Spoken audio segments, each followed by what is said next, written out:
Andito po tayo ngayon sa Seoul para kumain ng samgyeopsal. Tara. Let's go.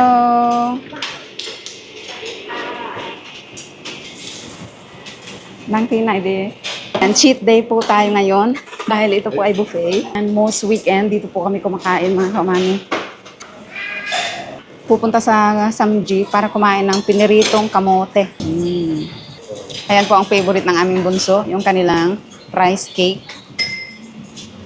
So ito po yung favorite set ng aming bunso.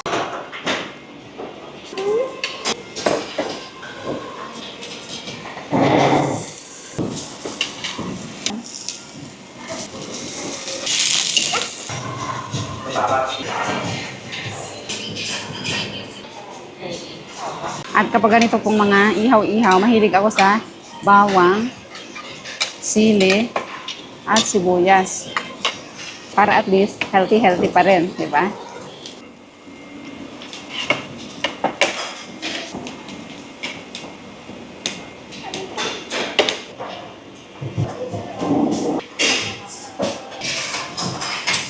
Unahin natin ang kimchi soup.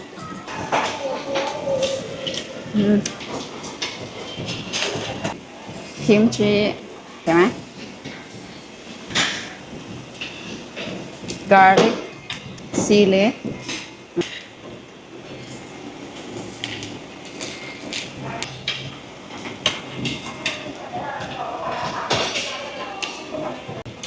Ayan, kapag medyo nasusunog-sunog na, pinapalitan po nila agad yung ating ihawan, mga kaumami. Ito po yung gustong-gusto ko dito, yung kanilang fried kimchi. Kimchi okoy. Crispy sa edges. Ang sarap. At itong kanilang rice cake, mga kaumami, hindi tinitigilan ng bunso namin. Ang sarap. So, nandito po kami palagi sa buffet na ito, once or twice a month. Ito po yung aming cheat day. Dahil po, masasarap at mura. For only 350 baht, mga kaumami. 2 oras na po yun. Kaya sulit na sulit dahil yung bunso po namin ay libre. Yun namang pangalawa ay kalahati pa lang yung binabayaran niya. Medyo hindi pa ganun karaming tao ngayon dahil maaga-aga pa. And usually, 1 meal lang po kami kapag ganitong kumakain po kami sa buffet. Hindi na kami nag-breakfast at hindi na kami kakain sa dinner. Pwede na lang po yung mga bata kapag nag-request ulit silang kumain. Bukod po dito sa ating kinakain ngayon, meron din silang mga dumplings, noodles, ikaw na bahala magluto, mga prutas, ice cream, and only drinks. Naku, ito pong asawa ko, ito ang hinihintay niya kapag ganitong weekend, mga kaumami, ang makapag-buffet.